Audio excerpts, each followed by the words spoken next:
people are rooting through his garbage now in a way that they were not before. Like, you've seen these stories sort of circulate all across on Twitter, on Reddit, on Hacker News, on whatever. Like, I think the like rumor mill of what did he do has got people digging around. And like, I couldn't tell you either way whether he has to worry about that or not. All the attention's on him, and that is good and bad. And that is the case for a lot of people whenever this shit happens.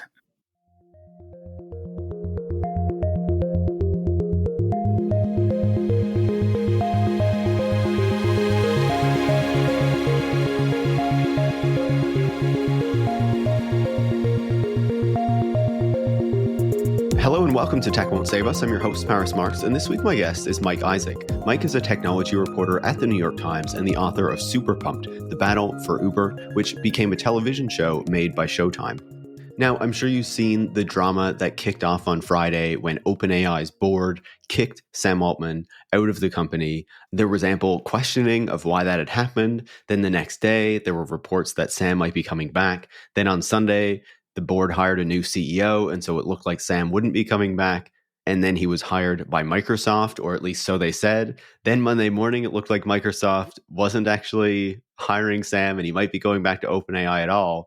And now I will say this interview was recorded on Tuesday afternoon, knowing that the story would probably change again after that, but we did have to kind of, record it at some point, and we couldn't leave it until the last minute. And then, of course, Tuesday night, which we don't discuss in this interview, but we say is very likely a possibility, OpenAI did put out a statement saying that Sam Altman would be returning and that the board had been basically refreshed to ensure that the people who opposed Sam Altman was taken off of it. And now it's basically stacked with supporters of Altman and his vision for the company. And that includes all white men, including Larry Summers, who you've probably heard of before. He's quite an influential figure, unfortunately. But I guess one of the relevant things for this conversation is that when he was head of Harvard University, when he was president of that university, he actually argued that there are fewer girls or women doing STEM fields because they are genetically inferior when it comes to doing science and math. And so this is one of the people who is now on the board of OpenAI to allow Sam Altman to do whatever he wants. And so I think that this is a fantastic conversation, even though we didn't get to this kind of final point of things by the time that we were recording. But we have a lot of insight into OpenAI itself, into the divides in that company, into Sam Altman and kind of what we might be learning about him. And of course, to that relationship with Microsoft and what Microsoft gets out of having this partnership with OpenAI that will now surely be continuing as Sam Altman is restored to the top job in that company. And since we didn't get to Sam Altman's return, I do want to provide a bit of an opinion or a reflection on that. One of the things that we discuss in this interview and that you've probably heard is that OpenAI was founded as a nonprofit, right? That it did have kind of particular intentions at its founding. We can debate as to whether they were good or not, but at least it was, to try to move away from the profit motive or to not be like so deeply affected by it. And continually, there's been kind of a chipping away at that. And it looks like with Sam's return to the company, it is going to ensure that that kind of nonprofit influence or restriction will be basically gone entirely. And the way will be cleared for Sam Altman to do whatever he wants. I described it as anything holding Sam Altman back is gone now. OpenAI is his fiefdom and he can use it to do whatever he wants. And, the monarch, the company that has more money that's enabling all this, Microsoft, is not going to step in and try to do anything about that, but is rather going to enable him as much as they can. And so while this was a shaky few days, Sam Altman has come out with more power than he had before, which was already quite significant. So with that said, I hope you enjoy this conversation with Mike Isaac. A couple things to note before we get into it. We did a kind of live Q&A for Patreon supporters over the weekend that went really well. If you are a Patreon supporter and you were not able to join that for whatever reason, you could still go on Patreon and find the link where you can watch back the live stream and the fun that we had over the hour and a half that we were doing it. On top of that, we've also started putting premium bonus episodes on the Patreon for, people who support the show. These are kind of longer versions of the interviews that I did with experts for the Elon Musk Unmasked series. There was so much insight that they were able to provide into the tech industry, into Elon Musk himself, that I thought it made no sense to just not publish them anywhere. And obviously I couldn't just stick them all up on the main feed. So I figured, a little bonus for people who support the show, who make it possible for me to keep doing this. That made sense. So if you do want to receive those bonus episodes, you can of course sign up to patreon.com/techwon'tsave-us as well. Now, final thing before we get into the interview, of course, if you do enjoy the show, if you do enjoy this conversation, make sure to leave a 5-star review on Apple Podcasts or Spotify. You can also share the show on social media or with any friends or colleagues who you think would learn from it. And if you want to support the work that goes into making the show every single week, you can join supporters like Tom in Oxfordshire, UK, another Tom in the heart of Silicon Valley, Travis Dickey from Calgary, Valerie from Minnesota, and Sahil in Emeryville near San Francisco. So thanks to all those supporters. And if you want to join them, you can go to patreon.com/techwon'tsave-us, make a pledge of your own, and get access to those premium episodes, future live streams, and all the other things that are on there. And I would say stickers are going out in the mail pretty soon. So you'd be able to get some of those as well. So thanks so much and enjoy this week's conversation. Mike, welcome to Tech Won't Save Us. Thank you. Thank you for having me. Really excited to chat. Obviously I've been following your work for ages, loved your book, super pumped. Always meant to have you on the show. And for some reason, it just hasn't happened until now. But with all this going on, it was finally time for Mike Isaac to come on Tech Won't Save Us. So I'm very excited. No, we needed another implosion to make it happen. I'm glad we did. Thank you so much. Yeah. I always love a good tech implosion, right? So you're on the show because you've been reporting on this drama that we've all kind of seen playing out over the past few days. Really started on Friday, with the announcement that Sam Altman was getting the boot from OpenAI, which seemed like a real shocker. So what happened exactly on Friday, and what was your kind of reaction when you heard this news?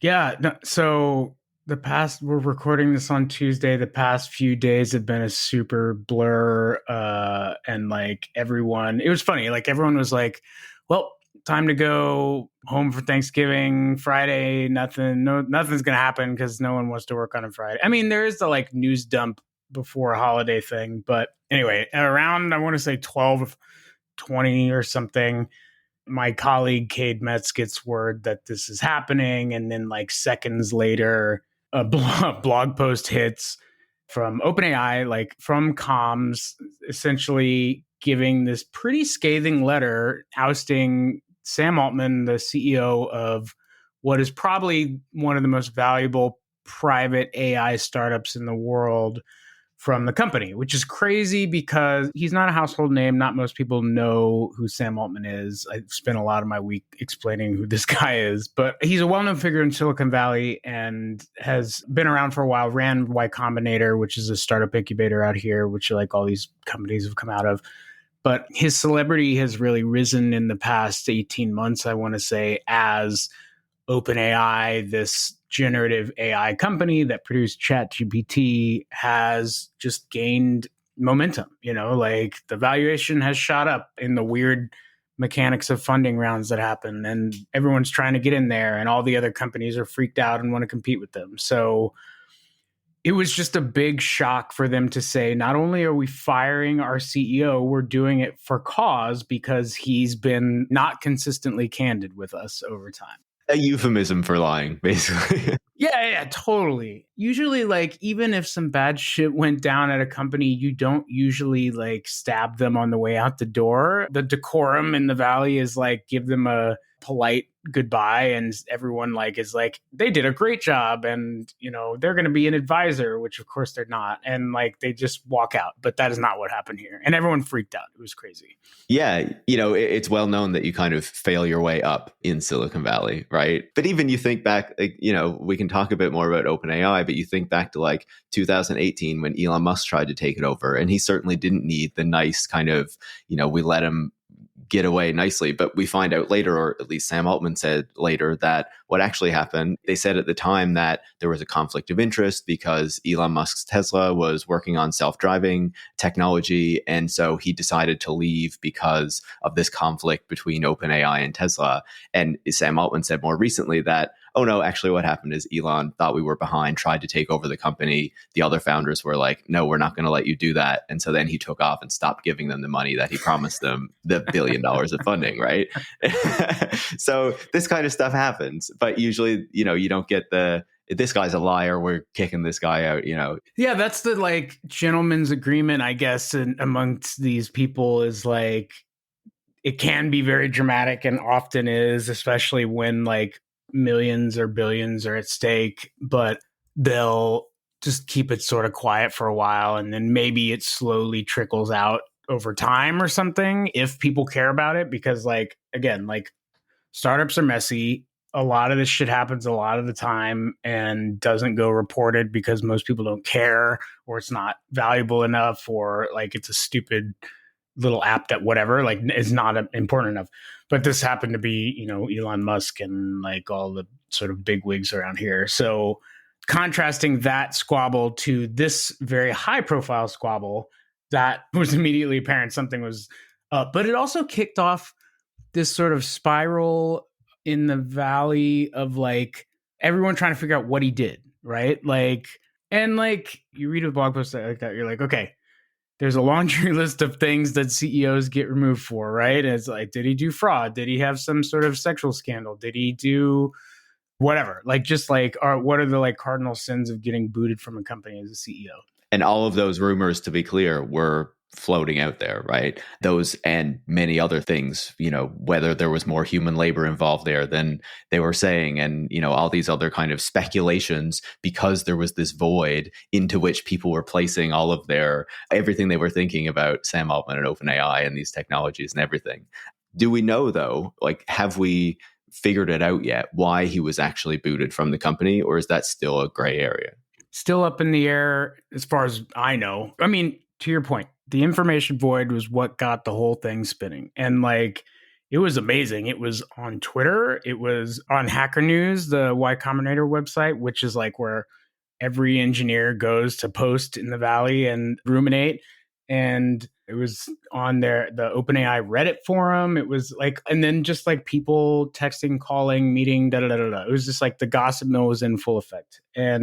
But I think that was a real board miscalculation because that fed the sort of hype train around this, right? Then the story became, what did this guy do? And I think that it was very clear that they didn't have communication strategy. This was just sort of like, okay, we got to push this guy out, send a message, and then assume everything will, I don't know, everyone will be like, okay, let's go do it, And that was just not what happened. It was wild. Yeah. And so I guess, what has kind of been reported over the last few days is essentially there was like a schism or like a divide within the company over how to approach, I guess, its mandate, how to approach its technologies. And, from what I've read, the suggestion was that chief scientist Ilya Sutskever, I might be butchering that pronunciation, and was very much kind of the one who initiated this push by the board to get Sam out. Can you talk to us about what that divide is and, like, I guess the different camps that exist within the company and the thinking on these AI tools and how to approach it? We're still trying to figure out, like, the other dynamic here is that there's certainly folks who are talking and spreading a lot of stuff to journalists. And if you're paying attention, you can tell who it is and who's being told what and who's being sort of used as a mouthpiece for someone trying to angle their way in. And my colleagues and I have been very careful throughout all this to if you go back, like, this is the thing, if you go back and look at like the many tweets or stories or shit, there's a lot of wrong stuff that you're going to have to like wait and see what shakes out. But like, it's been fascinating because like they're using the media very effectively to try to push this campaign to reinstate Sam, right? And like normal people don't know that this is going on. They're like barely just sort of like, okay, there's a headline. I don't really know what that means, but here's a new drip, drip, drip or whatever. And I think that was actually working for a while. It's gone sort of back and forth. But anyway, just to your question, there are differing sort of camps in this company and like what they believe in. And like, it's a super convoluted and I don't even know all the details of these philosophies, but it essentially boils down to the effective altruists versus the accelerationists. Those are the like two camps. And effective altruists, this is a butchering of their philosophy, but essentially are very concerned about the effects of AI on the world and are often labeled as like doomers because they have the like Skynet thing in their heads all the time. Terminator's going to become self-aware and nuke us all. And then there's the accelerationists, which probably is where Sam Altman falls into the camp, which is like, no, we need to speed up development of this tech because think of all the people who are not being served by it being out there. You know, if there's a continent full of kids in Africa who don't necessarily have direct access to medicine, you know, equally across different countries, shouldn't we be able to at least give them a chatbot doctor so it gives them a minimal viable standard of care, even if it's not as good as a human? Like, this is the like thinking, you know, and there are certainly logical holes in that argument, but that's how they sort of think about it, I think. And so that has been like a point of contention inside of the company, but really across the valley and across these camps for years and years now. And like OpenAI is almost a perfect vehicle, and its implosion, a perfect vehicle for how that divide has really split people at this point.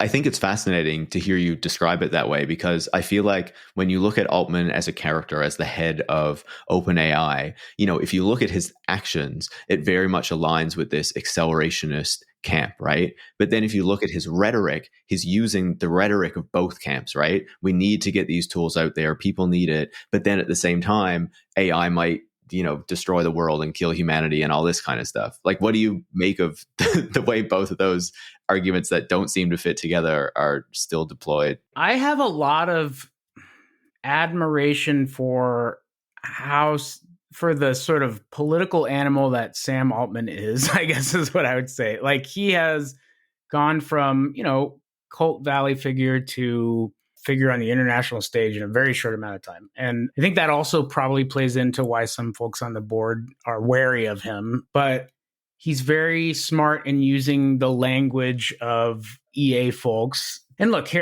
I will say that, like, I do think that everyone involved in these conversations sort of believes parts of what they're saying, if not all of what they're saying, right? I do believe that, like, the doomers, as they call them, the EA folks, are concerned legitimately, you know, like this is something that's sort of in their mind. Just as I think that Sam probably also believes in the we need to speed this up stuff. But I think if you boil it back down to the original sort of purpose of this is a nonprofit, we're doing this for ideals, and then watch it sort of spin out of control as money gets involved and as it becomes like a more lucrative enterprise, that to me is the more sort of salient divide throughout a lot of this. Like the way I keep talking about it internally is like idealism running into capitalism and like it's sort of like fighting out. And it seems like one side is winning if Sam makes his way back in and if he gains certain concessions, if he rids himself of the board, if he is able to change the profits or the structure of the company. Like, that definitely says something about who won this sort of fight, if that makes sense. Absolutely. And can we talk about, like, I want to go back to the events of the weekend and how it all played out in just a second. But, you know, I think that this is an important point of it that you bring up right there as well, right? Because a lot of these companies that we're used to are private for-profit companies. And then eventually they, you know, kind of go public. And, you know, that is kind of the route in Silicon Valley, right? But OpenAI was set up in 2015 as a nonprofit, explicitly to not have this kind of profit motivation as it was trying to like figure out how to create an AGI that wasn't going to kill us or whatever. Or this was at least, you know, part of the justification there. To what degree did that kind of structure of the company and the fact that it kind of built a for-profit arm underneath it in 2019, to what degree does that kind of play into the broader dynamics that are happening here? I think it fucked everything up in the sense of like what they wanted it to be, right? Like, I mean, it would probably be a very different company and these people probably wouldn't have been involved in it. Like, that's the whole genesis of it, is that they wanted it to be a nonprofit and they didn't want market forces dictating what this should be. but it would have been a lot cleaner and probably a lot less board struggles and power plays at the top if they had just made it into an LLC from the beginning. But that's not what happened. And they ran into, so originally they created this to be a nonprofit structure. Any profits are capped and then funneled back into the nonprofit instead of like paid amongst shareholders, which is how normal companies work. And that was supposed to sort of tamp down any incentives for people to do different things other than like work towards the mission of, you know, creating AI that can help the world sort of thing. To condense some of it, like I think just over time, it started becoming more complicated based on different founders' side activities or different founders' opinions on the direction they should go or who should be leading or the amount of money that could be made out of this. And Sam basically made it into a for-profit company backwards, basically. And so there's like these diagrams of the governance structure floating out there in the ether. And they're like, I think the meme is something like who could have thought this governance would be a crazy thing? And it's like a very convoluted, like, I don't know what those are called, but like if this, then yes, or if this, then no, and like one of those trees. Anyway, the governance was sort of broken to begin with just because all of the machinations that Sam and others did were to make it easier to recruit talent by, you know, making upside a possibility because AI talent is very expensive, or to have like sort of different share sales to outside investors because the legitimate problem they had was it's very hard to get people to give you millions of dollars if there's no upside for them. Like their philanthropy efforts hit a wall. People are like, yeah, great, whatever, but I'll give you $1 million, not $1 billion if you're not going to give me some stake in this, right? So I would say it was like part necessity and then part lucrative sort of what do we have here and how are we going to sort of capitalize on this, if that makes sense. I found the Elon Musk story about him trying to like take over the company and all that kind of stuff really interesting as well, because the way that Sam Altman tells it kind of in hindsight seems to be set up in such a way as to justify the move toward kind of creating a profit model. Because it was like Elon Musk promised us $1 billion and then he tried to take over OpenAI and we didn't let him and he stopped giving us the money. And so we needed to find money somewhere so that we could pay for all this stuff. And then like the following year, 2019, is like when they set up the for-profit kind of subsidiary or part of the company or whatever. And so I don't know if that's like the accurate telling of the tale, but like that's the telling of the tale that Sam Altman has to justify it. I don't know if you have thoughts on that. We can go by what's out there in public. I guess all I can do is like, they're saying this stuff on the record, so we can point to that. But again, like the truth on a lot of this stuff is a mixture of who's willing to talk and whatever. And it's very, this company in particular with all these like intense personalities at the top is going to be really hard to get to like ground truth on what actually happened, I guess is what I would say. Yeah, no, it makes perfect sense. And so I want to go back to this weekend. You know, we talked about Friday, this news comes out, there's all this speculation that's happening. Why did it happen? You know, all this kind of stuff. Then we move into Saturday and all of a sudden the story is, oh, by the way, Sam Altman might be coming back. So what is happening on Saturday? Yeah, that was so good. I remember getting a tip from someone and before it like got out and then I mean, the problem and the good thing about working at the Times is like there are many layers to get something out, including like you need to verify, you need to get like multiple people to talk to you about it, and then you need to get editors on board and have it signed off. And like those are good, proper checks. But it also puts me at a disadvantage when someone's just tweeting random shit that they hear and then can go back and say, well, I was right because I tweeted 5 things and one of those turned out to be right. But anyway, I heard about it. I remember this. And everyone in all my colleagues who I'm working with on the story were like, what the fuck? First of all, we didn't believe it because like it sounded too stupid to be true, right? But it slowly became apparent that Sam, like once he was fired, he put out this statement saying, I love my time there, whatever. And then like Greg Brockman quits, who is his co-founder and was the president there and has a lot of technical knowledge and was actually a big loss. And slowly the investors, employees, and even executives start to rally around Sam. And I think at some point he realizes, I'm not done here. I actually can make an effort here to pressure the board. The board is 4 people. It's very tightly knit. They're very interestingly obstinate people who are willing to take a lot of pressure, but they can't be removed by anyone except themselves, basically. And so, or they need to take a board vote to sort of do that. And like, if they need to dissolve the board or agree to resign.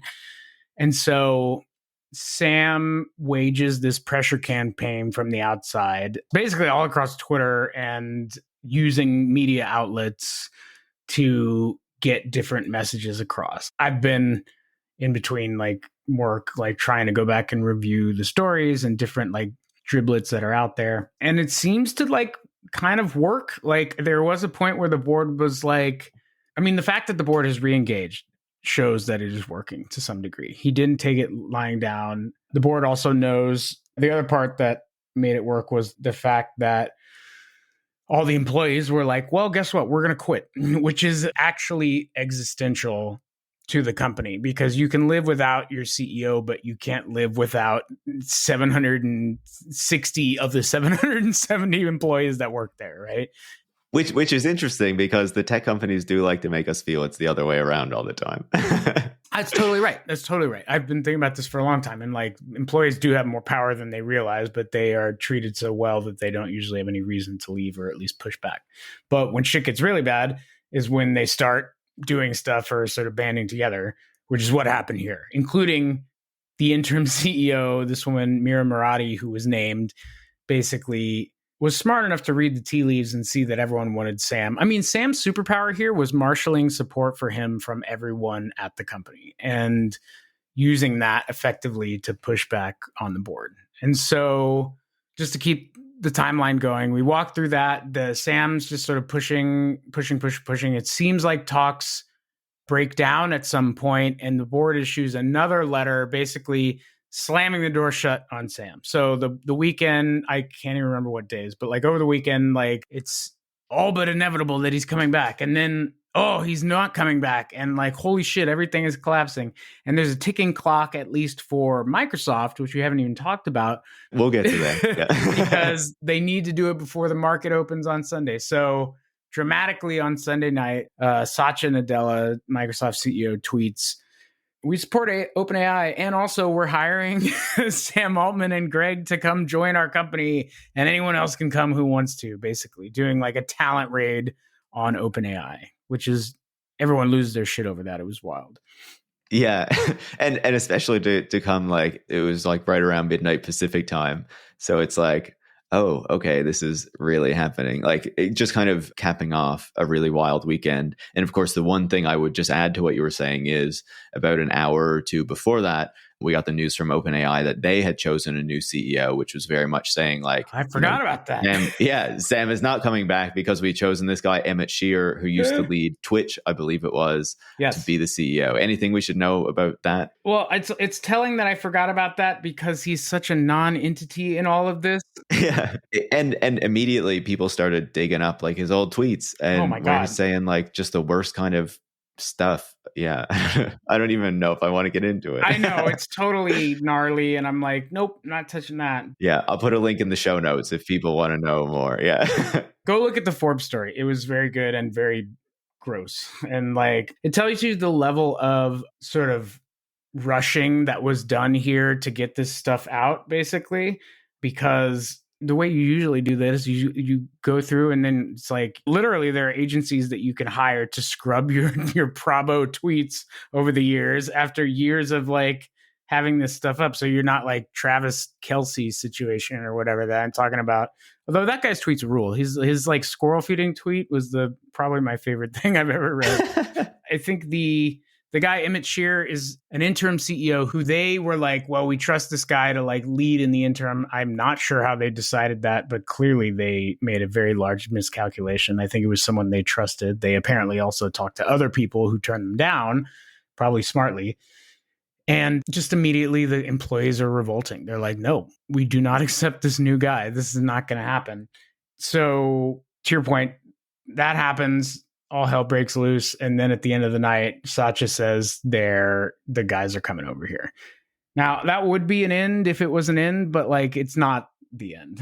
You would think that's the end. I do want to come back to Microsoft because I want to continue on our timeline, and then we can return and more deeply discuss kind of what is going on there. But as you say, you would imagine, okay, Microsoft hires Sam Altman and Greg Brockman. That's the end of the story. There's probably going to be some final things that happen over at OpenAI. Maybe some more people are going to leave, whatever. But that's like, you would imagine that's the conclusion. But then we move into Monday, and all of a sudden the story is again, oh, by the way, Sam Altman might still go back to OpenAI. So what is then happening to still have this kind of moving forward? So yes, like everyone, besides being delirious on Sunday night at like 1 o'clock in the morning, everyone was like, oh, damn, this is a crazy capstone to this whole thing. And like, Microsoft is an important player here because they have this very expensive partnership with OpenAI. They're the single largest investor, upwards of 10 to 13 billion invested, although the caveat there is that most of that is in computing power, not straight cash. And so everyone's like, damn, coup de grace. Satya just killed OpenAI and stole all their talent, and this is crazy. But for me, like, A, it didn't end there because like, it's still playing out. They're still talking to the board or whatever. But B, like it's slowly sort of, after talking to people, I've started figuring out, I was like, Satya would be better off with a living OpenAI compared to a dead one where he has to suck up all the talent, start from scratch inside of Microsoft, pay all these salaries. There's probably regulatory or legal risk there that I haven't even thought of, even though it's not a full-on acquisition. Maybe there's a legal argument where it's like a merger or this much absorbing talent plus some version of the IP that comes with the employees opens them up to legal risk. I don't know. But it was clear to me that like the situation they have right now is much more desirable to them as a functioning OpenAI than restarting from scratch. So if you believe that, which I do, you start to see that announcement as a bargaining chip against OpenAI's board. Then Satya goes on TV, CNBC and Bloomberg, and does interviews, basically not saying a lot, but basically saying, I need to kill the board. And he straddles the line. This is the first time he kind of says publicly, like, oh, well, like we welcome Sam and them, but he made it sound like it wasn't a done deal with their like hiring, right? And so I think people start catching on like, okay, they're still trying, and they're still trying to force the board to like do something, which is crazy. There's a crazy amount of pressure on the board. There's $1 trillion market cap company or whatever, like CEO bearing down on him. Satya Nadella is an incredibly powerful person who is basically just railing against these 4 people. And, that was Monday? Yeah, that was Monday. Yeah. So we're recording on Tuesday. And so like the sort of status quo over the past few days has basically been employees threatening to quit, board taking up negotiations again with Sam, or on and off. But I think as of right now, they're negotiating again. And in the story that we just put up on the board story, they basically want containment around Sam if he were to come back. But like basically like they are demanding some concessions, and Sam trying to create insurance for himself, basically. So the reason it's been locked in a sort of stalemate with board members who are like, these people are like zealots, man, true believers in what they're like, the safety of the company and of the mission that they're doing, which is why you haven't seen them cave, because any other person who didn't really give a shit probably would have stopped a long time ago.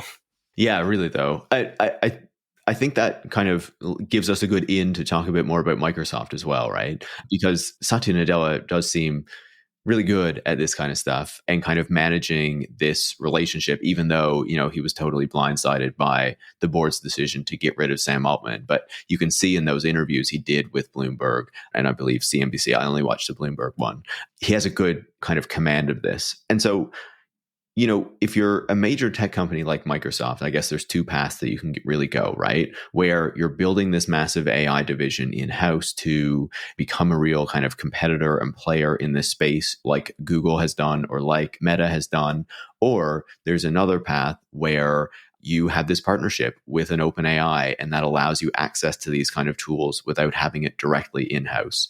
So why did Microsoft choose this direction to go? And what kind of benefits does it get from this relationship with OpenAI? Yeah, we've been thinking about that for a while. I think my colleague Karen Wise, who reports regularly on Microsoft, made some really good points, which is like the arm's length relationship actually does behoove them in, well, first of all, it was never clear they could ever even swallow OpenAI with a straight on acquisition. If it was a different regulatory environment, I imagine Satya probably would have at least considered it, if not done it. But there are benefits to keeping it spun out, right? They have a 49% stake. That's a giant stake. They get all the upside of this partnership by saying they're powering Bing, which, again, not many people use Bing, but they're still like, they believe that generative AI search is a way to take on Google's search dominance. They're going to power not just Bing, but like all of their products, the Microsoft Office suite. Like Microsoft is this fascinating company that's huge and super powerful and like makes me go to sleep, but I really like, they should be more heavily covered, in different ways, I guess is what I would say. Yeah, I think the fact that they genuinely make us go to sleep like works for Microsoft pretty well. Totally. Right. Yeah. No one gives a shit about them because they're all like, well, what is Facebook doing today or whatever, Exactly. Yeah. What's Google up to with its search engine dominance, and how is Facebook like fucking up the world today? And it's like, oh, I'm just using Microsoft Word on my computer and right. whatever, right? Word Clippy isn't going to kill me.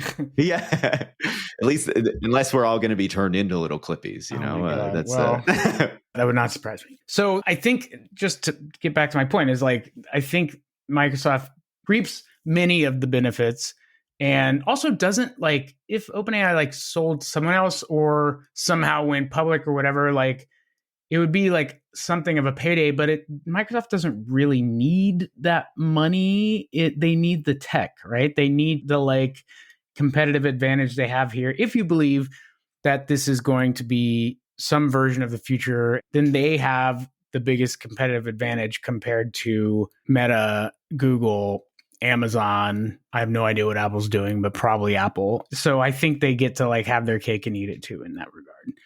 There's also a reason that it didn't get done inside of these big companies, like this is, I've been thinking about this for months now, is like AI development and AI research is not new. It is not a new thing. This has been going on forever.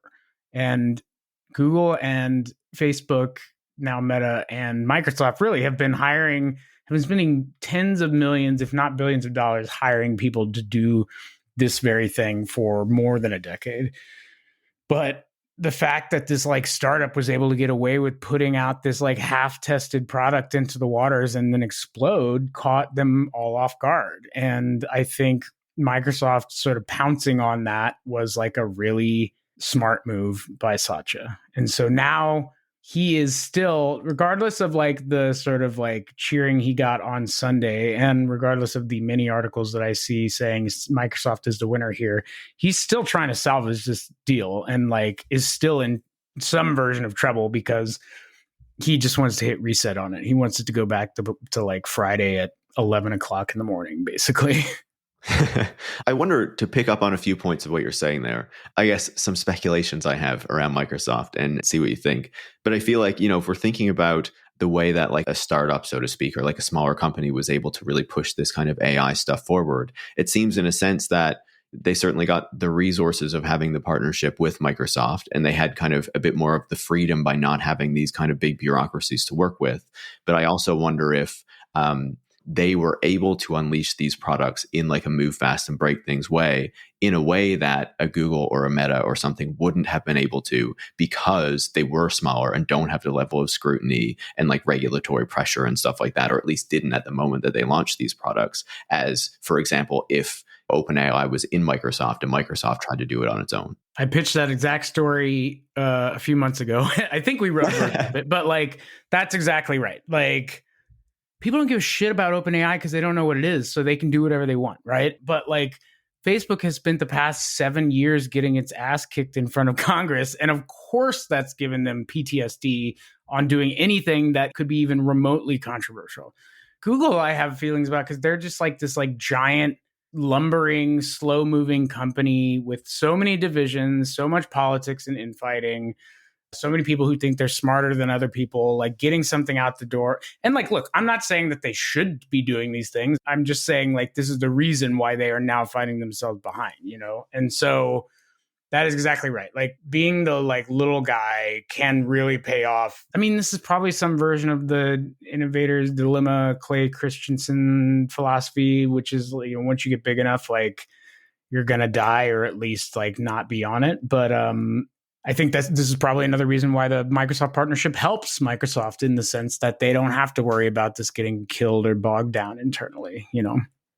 Absolutely. And I felt like for Google too, like, you know, OpenAI going forward and pushing out ChatGPT and pushing out DALL-E then also gives it permission to be able to push out its similar kind of AI products. You know, we can debate whether they're at the same level or whatever, but if it had kind of put out Bard without the context of OpenAI having released ChatGPT, I think it would have been a very different kind of conversation that we would have been having about these tools than what has happened, right? I will say that Congress moved faster in the States than it did in, let's say, 2016. And there's probably a hangover there from 2016. And that's not saying that they're going to do anything, but like Biden issued like a whole AI sort of, it was like an executive order, I think is what it was. Like, here are the guidelines here. And it wasn't like crazy number of like, you know, things they should or shouldn't do, but like they weren't doing that 7 years ago, you know, like, and like Josh Hawley, who's a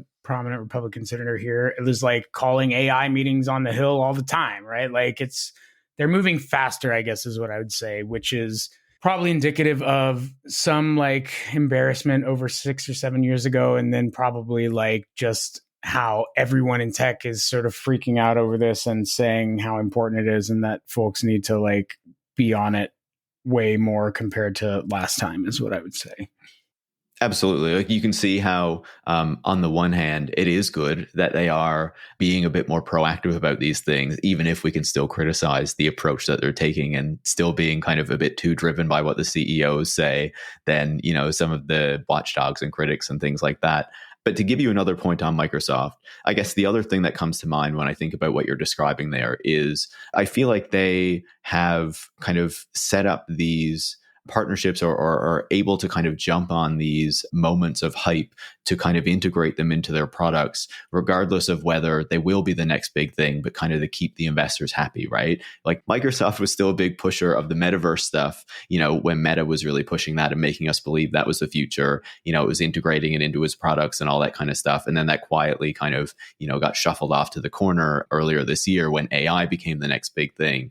And then it already had this partnership with OpenAI that it had made back in 2019, that then it could say, okay, OpenAI, you're the big kind of leader here. You're getting all the attention. Let's deepen that partnership now because we already have it. And then, you know, the benefit comes to Microsoft of still having access to these tools without facing the regulatory pressure and scrutiny that would come with having that division in-house or trying to acquire OpenAI in that moment. And then the one other thing I would add to that is that for me, I wonder if the goal is really to benefit from rolling out the metaverse or to benefit from rolling out the AI tools, or if it's much deeper to say, we are trying to dominate in kind of the cloud computing data center space. And by getting everyone to adopt these AI tools, even if we don't control them or own them ourselves, that's going to require a lot more computing power. We're going to be building out all these more data centers. And that gives us a lot more kind of influence in whatever this kind of infrastructural piece of the industry is. Totally agree. I think there's probably a little bit of all of it in there, but I think that, I mean, look, again, Satya's very smart. Zuckerberg, I think everything most of these guys do tends to, if they believe that it may work, there's like no downside to sort of just being like, we're going to try this. It'll be a net positive for the entire network of businesses that we do, you know, and fuck it, just move forward towards it. But like we can do this and we can make these very big and expensive bets because we have an underlying business that is throwing off a ton of cash already, which is absolutely true for Facebook, which is absolutely true for Microsoft, which is absolutely true for basically for Google and for Apple and for Amazon. Like all of these companies do have businesses that are funding these next things. I think Zuckerberg actually does believe in the metaverse. I think he knows that. I mean, like, he has staked a lot on it, his reputation, the company, like a lot of it. But like, I think he actually does kind of believe that this either should or might be a thing. The other companies, like, they buy into these things to varying degrees, but also I think the like strategy is kind of like a VC strategy, which is like just like risk tolerance and like, why not sort of plow at least some portion of it into this in case it becomes a thing. And then if it doesn't, then whatever. Everyone will forget about it and we can just shutter our metaverse division into like a corner of Redmond, Washington, and everyone will forget about him or something, you know. And then like in a few years, we'll lay him off or we'll transfer him and kill him. It's fucked up, but like I feel like that's how it works.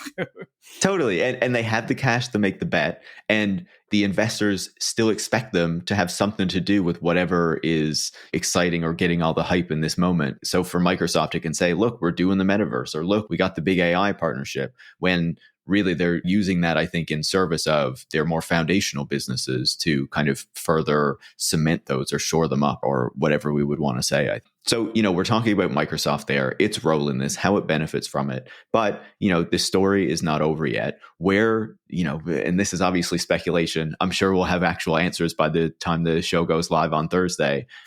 Maybe. Yeah, well, who knows?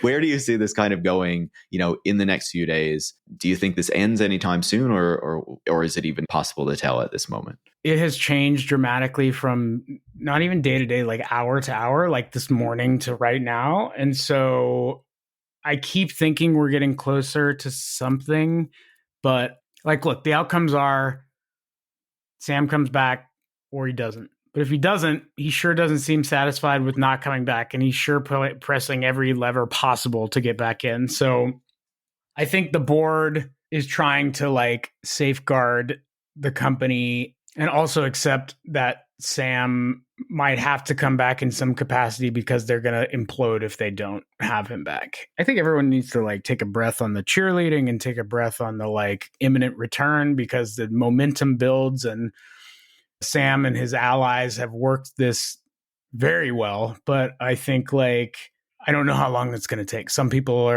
that we've talked to said, oh, we're in this for a long haul. And other people are like, it's coming in an hour. Like it's crazy. I don't know. I would like to have it happen before Thanksgiving so I can cook a pumpkin pie or something.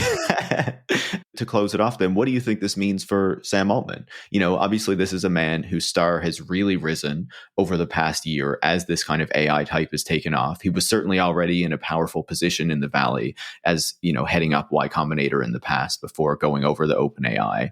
But his profile and his power, I think it's fair to say, have significantly increased over the past year since then. So being pushed out of this company and now potentially going back into it or going to Microsoft or whatever, what does that mean for him? We also had these stories that, you know, he was out there looking for money to raise to start some other companies, particularly a chip company or something. So what does this mean for him going forward and you know, his future position in the Valley?